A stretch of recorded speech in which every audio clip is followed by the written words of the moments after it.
নমস্কার। অন্য রাজনীতির গল্পের এই অনুষ্ঠানে আপনাদের সকলকে স্বাগত। আমি দর্শকদের কাছে একটু ক্ষমা চেয়ে নিচ্ছি, আমি অনেকদিন আপনাদের সামনে আসিনি নানাবিধ কারণে, এবং এর মধ্যে একটা ঘটনা আমাদের রাজ্যে ঘটে গেছে, খুবই অমানবিক একটি ঘটনা, এবং আমরা সবাই তার ন্যায় বিচার আশা করছি যে তদন্ত সঠিক পদ্ধতিতে এগোবে এবং যে পরিবারটি নিঃস্ব হয়েছে তারা ন্যায় বিচার পাবে। আমি আজকে এই অন্য রাজনীতির গল্পে আমি আপনাদের বিভিন্ন সময় রাজনীতির অন্ধকারময় দিক হ্যান ত্যান এগুলো তুলে ধরি আপনাদের, যেটু মনে হয় যে একটি অন্য রাজনীতির একটা গল্পের কিছু প্লট, কিছু আর্কাইভস থেকে নিয়ে আসি। কিন্তু আমি যেটা আজকে আপনাদের সামনে তুলে ধরতে চলেছি সেটা রাজনীতি একটু অন্য ধরনের রাজনীতি। এটা হচ্ছে আমাদের পররাষ্ট্র রাজনীতি, আমরা যেটাকে বলি বিদেশ নীতি। কারণ সম্প্রতি আমরা সবাই দেখেছি যে কিভাবে ঢাকাতে পালাবদল হলো। প্রাক্তন বাংলাদেশের প্রধানমন্ত্রী শেখ হাসিনা তিনি দেশ ছাড়লেন এক গণ আন্দোলনের পরিপ্রেক্ষিতে, এবং তিনি ভারতে এখন আশ্রয়ে রয়েছেন। ভারত তাকে কতদিন তিনি অতিথি হয়ে থাকবেন বা কি করবেন সে এখনো কিছু স্পষ্ট নয়। তবে ভারত যেটা করেছে সেটা বন্ধুর যে কাজ সেটা ভারত করেছে, তাকে নিয়ে তাকে রেখেছে। এখন ভারত তাকে রাখবে কি রাখবে না সেটা আমাদের পররাষ্ট্র বিষয়ক নীতি নির্ধারণ করা হবে। তো যাই হোক, আমি যেটা বলছিলাম, আমি ইদানিংকালে বাংলাদেশে ভারত বিরোধিতা চরমে উঠেছে।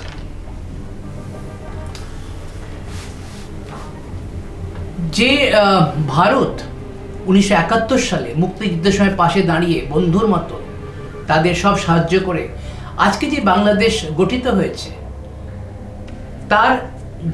তার মানে ভারতের যে অবদান সেটা কি বাংলাদেশের জনগণ ভুলতে শুরু করেছে? কারণ তার অনেকগুলো কারণ আমি খুঁজে পাচ্ছি। কারণ আমি বাংলাদেশের কিছু চ্যানেল দেখছিলাম, সেখানে মানে এই তাদের বুদ্ধিজীবীরা মানে ভারত বিরোধিতায় কম্পিটিশনে নেমেছেন।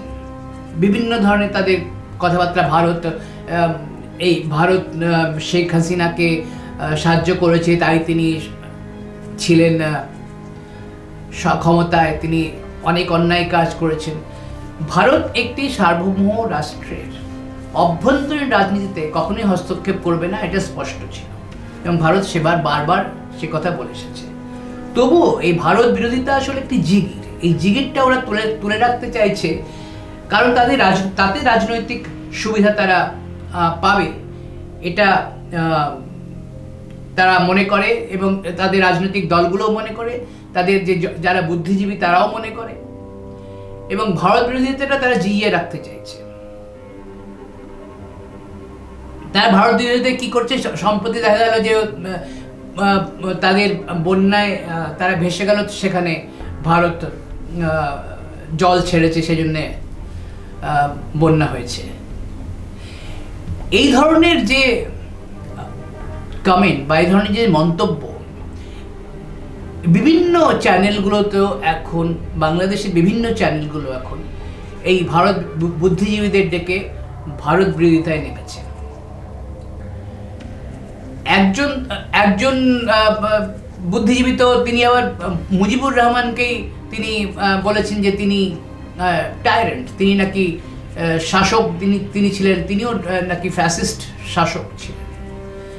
মানে আমি বুঝতে পারি না যে মানুষটা আজকে যে বাংলাদেশ রয়েছে, সেই বাংলাদেশের যে জনক, যে মানুষটা বাংলাদেশের জন্য প্রাণ তার পুরো পরিবারটা প্রাণ দিয়ে দিল, সেই মানুষটাকে হেয় করা হচ্ছে এখন বাংলাদেশের চ্যানেলগুলোতে। এবং এটা এটা এটা এটা ভুললে মানে সত্যের অপলাপ হবে যে কেউ যদি বলে যে এটা এখন বাংলাদেশ স্বাধীন হলো। এই পাকিস্তান হানাদার বাহিনীর যে নৃশংসভাবে তারা 1971-এ শত শত বাংলাদেশি নারীদেরকে ধর্ষণ করেছিল, তাদেরকে খুন করেছিল, সেই মুক্তিযুদ্ধ বাহিনী যদি না থাকতো তারা কি স্বাধীন হতো? এই প্রশ্নটাও সঙ্গত কারণে এখন উঠে পড়ছে, যেভাবে ভারত বিরোধিতায় তারা নেমেছে। এবং এটাও বলা হচ্ছে যে ভারতের কারণেই নাকি সংখ্যালঘুদের উপর অত্যাচার হচ্ছে।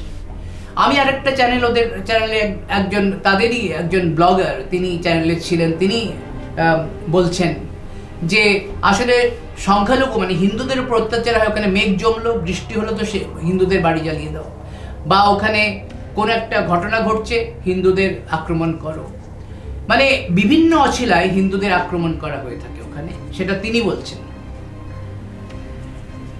আমাদের দেশে বাংলাদেশ যত কোটি মানুষ আছেন, আমাদের দেশে তত কোটি সংখ্যালঘু সম্প্রদায়ের মধ্যে মুসলিম আছে, এটা ভুলে গেলে চলবে না। এবং আমাদের দেশে আমরা আমাদের যে ধর্মনিরপেক্ষ কাঠামো, তাকে আমরা কিন্তু মজবুত করে রেখেছি। বাংলাদেশ যদিও নিজেকে গণপ্রজাতন্ত্রী বাংলাদেশ বলা হয়, একটা ধর্মনিরপেক্ষ বাংলাদেশ মুজিবুর রহমান চেয়েছিলেন, সেই বাংলাদেশের এখন কি অবস্থা? তারা এখন পাকিস্তানের সঙ্গে ভালো সম্পর্ক চায়, পাকিস্তানকে তারা বন্ধু ভাবে, মানে যে পাকিস্তান তাদের উপর দখলদারি করেছিল, তাদেরকে একটা উপনিবেশ বানিয়ে রেখেছিল, কলোনি বানিয়ে রেখেছিল, তারা এখন সেই পাকিস্তানের গুণগান করতে পিছু হচ্ছে না, তারা ভারত বিরোধিতায় নেমেছে। তারা আবার এমন কথাও বলছে যে ভারতকে আমরা এখন আঞ্চলিক মহাশক্তি মনে করছি না। ভারত আঞ্চলিক মহাশক্তি, সেটা তো ওদের বলার অপেক্ষা রাখে না, বাংলাদেশের বলার অপেক্ষা রাখে না। ভারত যে সুপার পাওয়ার, এখন যে আমরা 5th ওয়ার্ল্ডের, পৃথিবীর 5ম বৃহত্তম অর্থনীতি আমাদের, সেটা তো উদাহরণ দেবার কোনো দরকার নেই, সেটা সবাই জানে, সবাই আমরা দেখছি। এবং আগামী দিনে ভারত টপকে যাবে, 3য় স্থানেও আসবে, সেটাও আমরা জানি। তো ভারত যেভাবে বাংলাদেশের পাশে তাদের স্বাধীনতার পর থেকে তাদের দাঁড়িয়েছে, সে কংগ্রেসের সরকার হোক বা কিংবা এনডিএ সরকার হোক,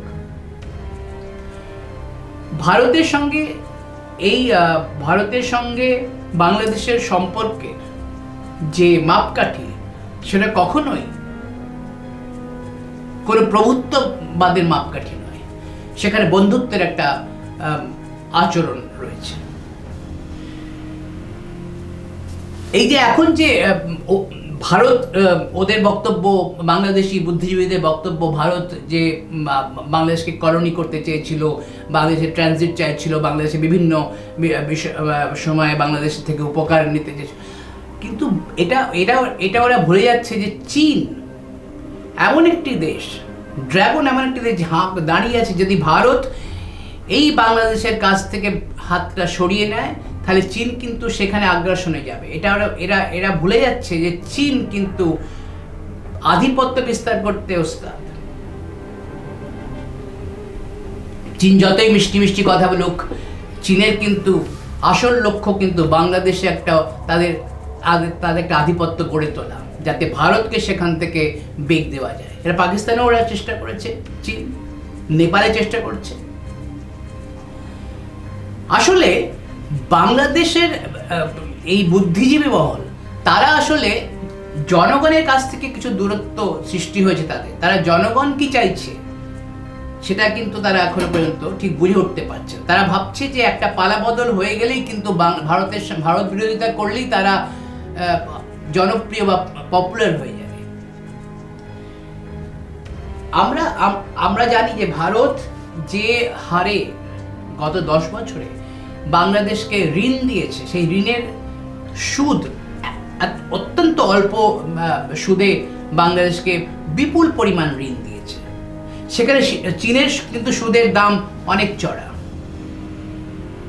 এই ফ্যাক্টটা বাংলাদেশি বুদ্ধিজীবীরা আশা করি জানে, যারা দিনরাত চ্যানেলে এসে ভারতের বিরুদ্ধে বিষোদ্গার করে যাচ্ছেন। আমরা দেখেছি কিভাবে এই অতীতে বিএনপি জমানাতে এই পাকিস্তান কিভাবে বাংলাদেশের মাটিকে কাজে লাগিয়ে সন্ত্রাসবাদকে ভারতে পাচার করেছে। এবং বর্তমানে যেটা হচ্ছে, এই পাকিস্তানপন্থী শক্তিগুলি বাংলাদেশে তারা কিন্তু এই প্রচারকে উস্কে দিচ্ছে। তাতে কতখানি বাংলাদেশের জনগণের উপকার হবে আমার জানা নেই। যেখানে বাংলাদেশের সঙ্গে ভারতের সাংস্কৃতিক সম্পর্ক বা আমাদের জনগণের সঙ্গে যে ধরনের আমাদের সাদৃশ্য বা যে ধরনের আমাদের বন্ধুত্ব, সেগুলোকে যে বিষিয়ে দেওয়ার চেষ্টা চলছে তলে তলে, তার উদাহরণ এখন বাংলাদেশের সম্পূর্ণ মিডিয়া সেভাবে কাজে লাগাতে শুরু করছে। বাংলাদেশ খুব সহজেই, বাংলাদেশি বুদ্ধিজীবীরা খুব সহজেই ভুলে গেছে যে 1971 যদি ইন্দিরা গান্ধী, তদানীন্তন প্রধানমন্ত্রী, যদি তিনি কড়াভাবে না নামতেন এবং বিভিন্ন পশ্চিম এশিয়ার দেশে বা বিভিন্ন রাষ্ট্রে গিয়ে তিনি বাংলাদেশের পক্ষে সওয়াল না করতেন, তাহলে আজকে বাংলাদেশকে কেউ দেখতে পেত না। এটা তো সত্য, এটা তো ইতিহাস। এই ইতিহাসকে তারা কিভাবে, এই ইতিহাসের তারা মিথ্যাচার করবে কিভাবে?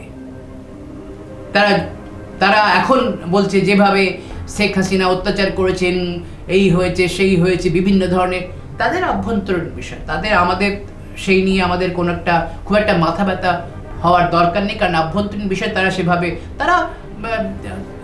সেভাবে সরিয়ে দিয়েছে। সেই যদি তাকে ফ্যাসিস্ট মনে হয়েছে বা টায়ারেন্ট মনে হয়েছে বা তাকে এখন নায়কতন্ত্রী মনে হয়, তাকে সরিয়ে দিয়েছে জনগণ। সেখানে ভারত বিরোধিতার কারণটা বোধগম্য হচ্ছে না। আসলে এক শ্রেণীর মানুষ ভারত বিরোধিতা করে সেখানে রাজনীতিক ফায়দাটা লোটার চেষ্টা করছে, এবং তার মধ্যেই বুদ্ধিজীবীদের একাংশ তো রয়েছে।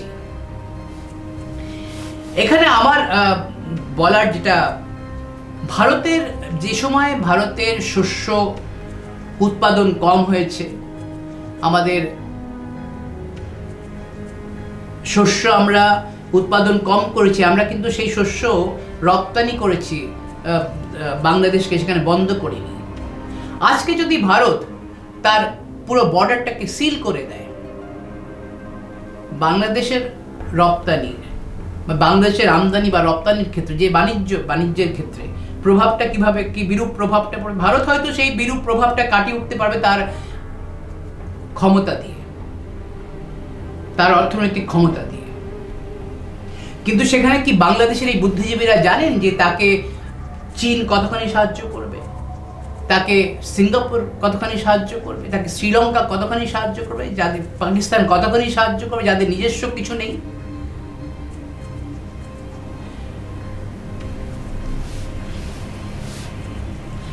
আসলে আমার বলতে ইচ্ছে করে, মানে আমার এই প্রতিবেদনটা আসলে আমি শুরু করার ইচ্ছে ছিল রবীন্দ্রনাথের উক্তি দিয়ে, ধনীটিরে প্রতিধ্বনি সদা ব্যঙ্গ করে, ধনী কাছে ঋণী সেজে পাশে ধরা পড়ে। বাংলাদেশ যে ভারতের কাছে ঋণী, সেইটা বাংলাদেশের এই বুদ্ধিজীবীরা ভুলতে চাইছে এবং বিভ্রান্ত করতে চাইছে বিশ্বকে যে বাংলাদেশ ভারতের কাছে কোনো অংশেই ঋণী নয়। এইটা কি সত্য? আমি আজকে ভারতের সঙ্গে যে বাংলাদেশের যে বাণিজ্যের সম্পর্ক, পিপল মানুষের সঙ্গে পিপল টু পিপল যে সম্পর্ক, সাংস্কৃতিক সম্পর্ক, মেডিকেল ফ্যাসিলিটি। আমাদের এখানে আমাদের এই পশ্চিমবঙ্গে কত বাংলাদেশিরা তাদের চিকিৎসা নিতে আসে। বিভিন্ন রাজনৈতিক ক্ষেত্রের এই বিরোধিতা, এই যে ভারত বিরোধিতা, এই ভারত বিরোধিতার ফলে বাংলাদেশের জনগণ কতখানি উপকৃত হবে সেটা আমরা এই বুদ্ধিজীবীদের কাছে প্রশ্ন রাখব। আমরা আগামী দিনে দেখব যে বাংলাদেশ এই ভারত বিরোধিতা করে কতখানি উপকৃত হল। ভারত অবশ্য এই ব্যাপারে তাদের কোনো প্রতিক্রিয়া দিতে নারাজ। ভারত মনে করে যে মোহাম্মদ ইউনূস যিনি এখন সেখানকার দায়িত্ব নিয়েছেন, তিনি তাকে কি বলা হয় সেটা সবাই জানে। তিনি আমেরিকার খুব কাছের ঘনিষ্ঠ লোক, সেটা সবাই জানে। তো সেটা আমরা দেখব যে তিনি কিভাবে দেশটাকে, মানে ভারত বিরোধিতাটাকে তিনি কিভাবে কাজে লাগান। তিনি অবশ্য প্রকাশ্যে বলেছেন ভারতের সঙ্গে বন্ধুত্বপূর্ণ সম্পর্ক রাখা যায়, কিন্তু তাদের দেশের এই বুদ্ধিজীবীরা প্রতিনিয়ত যদি চ্যানেলের মাধ্যমে ভারত বিরোধিতা করে চলেন, তাহলে বুঝতে হবে যে পরোক্ষে এই গঠিত যে অন্তর্বর্তী সরকার, তারা এই ভারত বিরোধিতার ফসলটা তুলতে চাইছেন। আজকে এই পর্যন্তই। বাংলাদেশের এই ঘটনাবলীর দিকে আমাদের নজর থাকবে, এবং আপনাদের যদি কোনো সাজেশন থাকে বাংলাদেশ সম্পর্কে, নিশ্চয়ই আপনারা অনেকেই অবহিত আছেন এবং প্রতিদিনই হয়তো দেখছেন বা পড়ছেন বা শুনছেন। তো আপনাদের যদি কোনো রকম সাজেশন থাকে, পরামর্শ থাকে, যদি কোনো রকম কিছু আপনাদের মনে হয় যে এইটা দরকার, তা আমাদের ইনবক্সে কমেন্ট করবেন। আগামী দিনে আমি আপনাদের সামনে আবার রাজনীতির গল্প এবং অন্য রাজনীতির গল্প দুটো নিয়েই আবার আসতে শুরু করব। আজকে এই পর্যন্তই। ভালো থাকবেন। নমস্কার।